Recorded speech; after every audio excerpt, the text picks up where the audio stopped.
এবার যখন সন্তানের বয়স 5, 6, 7 হয়ে গেল, তখন রাসূল সাল্লাল্লাহু আলাইহি ওয়াসাল্লাম বলতেছেন, ইসলাম তার পরিকল্পনা পেশ করতেছে।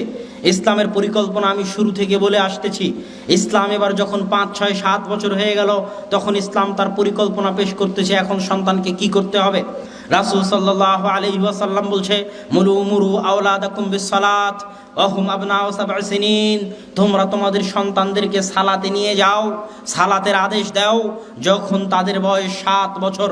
ওয়াজরিবুহুম, আর তাদেরকে সালাতের জন্য পিটাও, মারো যখন তাদের বয়স 10 বছর। ওয়াফরিকু বাইনা মাযাজিহিন্না, আর তাদের বিছানা পৃথক করে দাও যখন তাদের বয়স 10 বছর। তাদের বিছানা পৃথক করে দাও যখন তাদের বয়স 10 বছর। 10 বছরের বেশি ভাই বোন এক বিছানায় এক ল্যাপ ক্যাথার নিচে ঘুমাতে পারে না, এটা ইসলামের নিয়ম। আমি বলে যাইনি, আল্লাহর রাসূল বলে গেছেন। 1400 বছর থেকে হাদিসের পাতায় এভাবেই আছে। আবু দাউদ, নাসাই, তিরমিজি। আবু দাউদ হাদিস নাম্বার 495। 1400 বছর থেকে আল্লাহ রাসূলের মুখের কথা এভাবেই হাদিসের পাতায় আছে। 7 বছর বয়স হয়ে গেলে সালাতে নিয়ে যাও, 10 বছর বয়স হলে সালাতের জন্য পিটাও, 10 বছর বয়স হয়ে গেলে বিছানা আলাদা করে দাও, বিছানা পৃথক করে দাও। এটা রাসূল সাল্লাল্লাহু আলাইহি ওয়াসাল্লামের নির্দেশ। এই 5, 6, 7 বছরে আরো কি করবে? আর এক হাদিসে রাসূল সাল্লাল্লাহু আলাইহি ওয়াসাল্লাম এরকম 5, 6 বছরের, 7 বছরের একটা ছোট্ট বাচ্চাকে বলতেছেন, ইয়া গোলাম সাম্মিল্লাহ, হে ছোট বাচ্চা, বিসমিল্লাহ বলে খাদ্য গ্রহণ করো। অকুল বিয়ামিনিক, ডান হাতে খাও। অকুল মিম্মা ইয়ালিক, নিজের পাশ থেকে খাও, প্লেটের চারিদিক থেকে খেও না, নিজের পাশ থেকে খাও, প্লেটের চারিদিক থেকে খেও না, নিজের পাশ থেকে খাও। অকুল মিম্মা ইয়ালিক, এই দুইটা হাদিসকে সামনে রাখলে স্পষ্ট হয় যে 5, 6, 7 বছরের সন্তানকে আদব কায়দা, আদর্শ শিখাতে হবে। আর এই আদব কায়দা, আদর্শ শিখানোর দায়িত্ব কার? পিতা মাতার। এখানে একটা ফজিলত আপনাকে বলে যায় সব অভিভাবককে।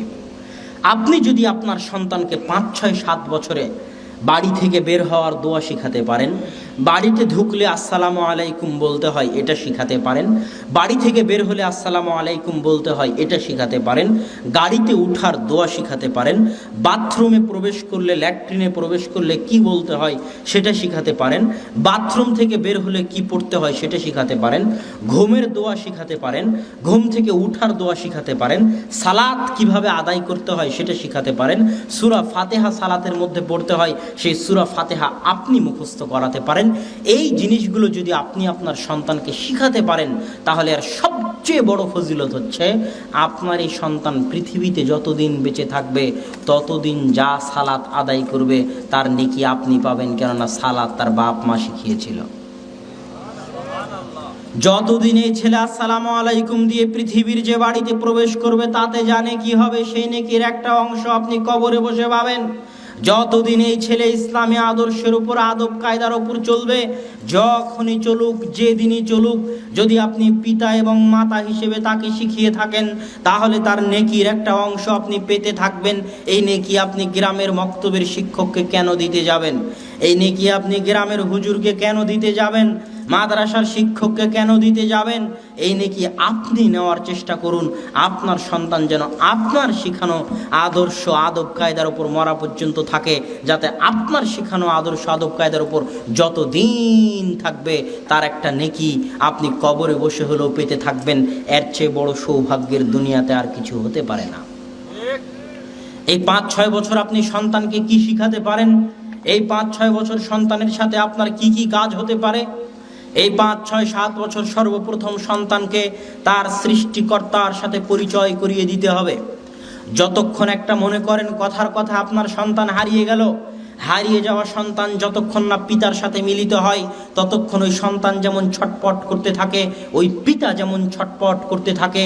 যতক্ষণ না তারা পরস্পরে মিলিত হয় ততক্ষণ তারা যেমন ছটপট করতে থাকে, তেমনি দুনিয়াতে আসা আল্লাহর সৃষ্টিজীব যতক্ষণ না আল্লাহর সাথে সম্পর্ক গড়ে তোলে, যতক্ষণ না আল্লাহর সাথে তার যোগাযোগ হয়, যতক্ষণ না আল্লাহর সাথে তার কথা হয়, যতক্ষণ না হাত তুলে দুটো আল্লাহকে ডাকতে শিখে, যতক্ষণ না কপাল সিজদায় আল্লাহর জন্য রাখতে শিখে, ততক্ষণ তার আত্মা ছটপট করতে থাকে। কেননা এখনো সৃষ্টিকর্তার সাথে মিলিত হয়নি, যে সৃষ্টিকর্তার সাথে এখনো পরিচয় হয়নি, যে ততক্ষণ সৃষ্টিকর্তাও এই অপেক্ষায় থাকেন কখন আমার বান্দা ফিরবে, কখন আমার বান্দা আসবে, কখন আমার বান্দা আমার রাস্তায় ফিরবে, আমার দিকে ফিরবে, আমার কাছে ফিরবে, আমার পথে ফিরবে। এই জন্য দুনিয়াতে আসা প্রত্যেক নবজাতক ভূমিষ্ঠ নতুন সন্তানের বুদ্ধি বিবেক হওয়ার পর সর্বপ্রথম কার সাথে সম্পর্ক গড়ে তুলতে হবে? আল্লাহর সাথে।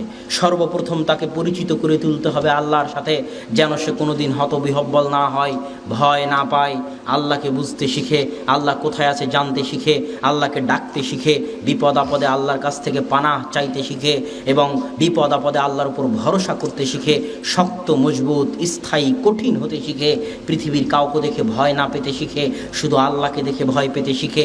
এই শিক্ষাগুলো প্রথম শিক্ষা হতে হবে। দ্বিতীয়, আউয়ালু তালিমিন আলা ওয়াজহিল আরজ তুআল্লিমু ওয়ালাদাক হুয়াল কোরআন। আপনি আপনার ছেলেকে ডাক্তার বানান, ইঞ্জিনিয়ার বানান, বিজ্ঞানী বানান, আমার কোনো আপত্তি নাই, যেটাই বানান, তবে আপনার উপর ফরজে আইন, আপনার উপর ফরজে আইন, আপনার উপর ফরজে আইন, আপনার উপর ফরজ। আমি চ্যালেঞ্জ দিয়ে গেলাম, আপনার উপর ফরজ আপনার সন্তানকে সর্বপ্রথম যে শিক্ষা আপনি দিবেন সেই শিক্ষা হবে কোরআনের শিক্ষা। যদি কোরআনের শিক্ষার আগে অন্য কোনো শিক্ষা সন্তানকে দেওয়ার চেষ্টা করেন, হারাম হবে। আমি বলে গেলাম, সর্বপ্রথম যে শিক্ষা দুনিয়াতে আসার পর সে পাবে, তাকে যদি কোরআনের শিক্ষা বাদ দিয়ে কিন্ডার গার্ডেনে ভর্তি করেন, তাকে যদি কেজি স্কুলে ভর্তি করেন, এখনও সে কোরআন পড়তে পারে না, এখনও সে কোরআন পড়া শেখেনি, এখনও সে আরবি অক্ষর চেনে না, তাহলে বাপ বেটা উভয় গুনাহগার। এই গুনাহ মরা পর্যন্ত বয়ে বেড়াতে হবে, কিয়ামত পর্যন্ত বয়ে বেড়াতে হবে। যে কোনো মূল্যে যাই বানান, যে কোনো মূল্যে, মুচি হোক, মেথর হোক, রিক্সা চালক হোক, ভ্যান চালক হোক, যে হোক, রাস্তায় ভিক্ষে করে খাক, তাতেও আপত্তি নাই, কিন্তু সর্বপ্রথম যে জিনিসটা তাকে শিখাতে হবে সেটা হচ্ছে কোরআন পড়তে পারতে হবে।